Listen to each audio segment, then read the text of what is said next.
बात करने के लिए लॉगिन करें www.astrotak.com। नमस्कार, बहुत स्वागत है आपका। आप देख रहे हैं किस्मत कनेक्शन और मैं हूं आपके साथ शैलेंद्र पांडे।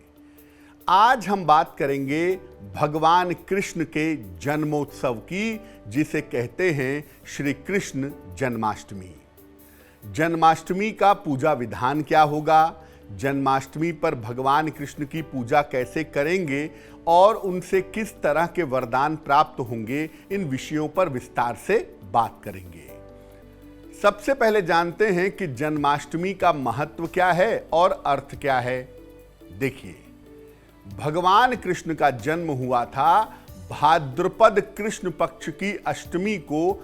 चूंकि अष्टमी को जन्म हुआ था, इसीलिए इसको जन्म की अष्टमी या जन्माष्टमी कहते हैं।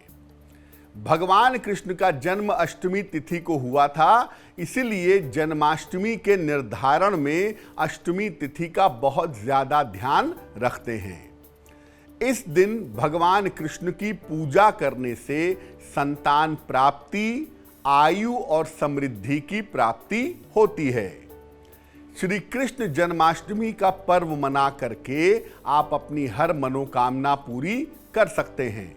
और जिन लोगों की कुंडली में चंद्रमा कमजोर हो, ऐसे लोग जन्माष्टमी की पूजा से विशेष लाभ पा सकते हैं। जन्माष्टमी आप जब भी मनाएंगे तो आपको भगवान कृष्ण की एक छोटी सी मूर्ति चाहिए होगी, जिसकी आप पूजा उपासना करेंगे।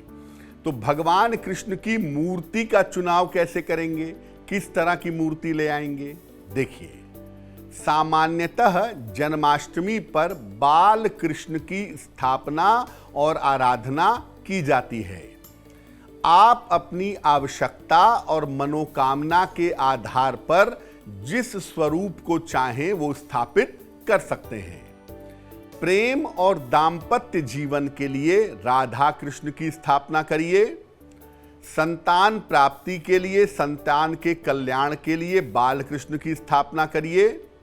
और सभी मनोकामनाओं के लिए बंशी वाले कृष्ण की स्थापना करना सबसे ज्यादा उत्तम होगा। जन्माष्टमी के दिन शंख और शालिग्राम की स्थापना भी अगर आप चाहें तो निश्चित रूप से कर सकते हैं। जब जन्माष्टमी मनाई जाती है तो उसमें भगवान कृष्ण का विशेष श्रृंगार होता है। तो आखिर इनका श्रृंगार कैसा होगा। भगवान कृष्ण के श्रृंगार में फूलों का खूब प्रयोग करें। पीले रंग के वस्त्र, गोपी चंदन और चंदन की सुगंध से इनका श्रृंगार करें। इनके श्रृंगार में काले रंग का प्रयोग ना करें। अगर आपको वैजयंती के फूल मिल जाएं तो इनको भगवान कृष्ण को अर्पित करना सर्वोत्तम रहेगा। ज्यादा से ज्यादा फूलों का प्रयोग करके भगवान कृष्ण का अगर श्रृंगार करें तो बहुत अच्छा होगा। अब जानते हैं कि भगवान कृष्ण को किस तरह का भोग समर्पित करेंगे। देखिए, भगवान कृष्ण को पंचामृत जरूर अर्पित करें और उसमें तुलसी के 2 पत्ते डालें, गंगा जल भी डालें। मेवा, माखन और मिश्री का भोग भी भगवान कृष्ण को लगाएं। कहीं कहीं पर धनिये की पंजीरी भी अर्पित की जाती है, अगर आप चाहें तो वो भी अर्पित कर सकते हैं। पूर्ण सात्विक भोजन बनाइएगा इस दिन। भोजन में तमाम तरह के व्यंजन होने चाहिए जो भगवान कृष्ण को अर्पित किए जाएंगे। अब जन्माष्टमी का पर्व मनाएंगे कैसे, उसका तरीका क्या होगा, यह भी जान लेते हैं। प्रातःकाल स्नान करके जन्माष्टमी वाले दिन व्रत का या पूजा का संकल्प लें। दिन भर जल ग्रहण करके, लिक्विड ग्रहण करके या फल ग्रहण करके उपवास रखें, सात्विक रहें। मध्य रात्रि को लगभग 11:30 बजे से 1:30 बजे के बीच में भगवान कृष्ण की धातु की प्रतिमा, मेटल की प्रतिमा हो, चांदी की मूर्ति हो, तो उसको किसी पात्र में रखें। पहले उस मूर्ति को दूध से, फिर दही से, फिर शहद से, फिर शक्कर से और अंत में घी से स्नान कराएं। इसको कहते हैं पंचामृत स्नान। इसके बाद जल से स्नान कराएं, तत्पश्चात पीतांबर यानी पीला वस्त्र, फूल और प्रसाद अर्पित करें।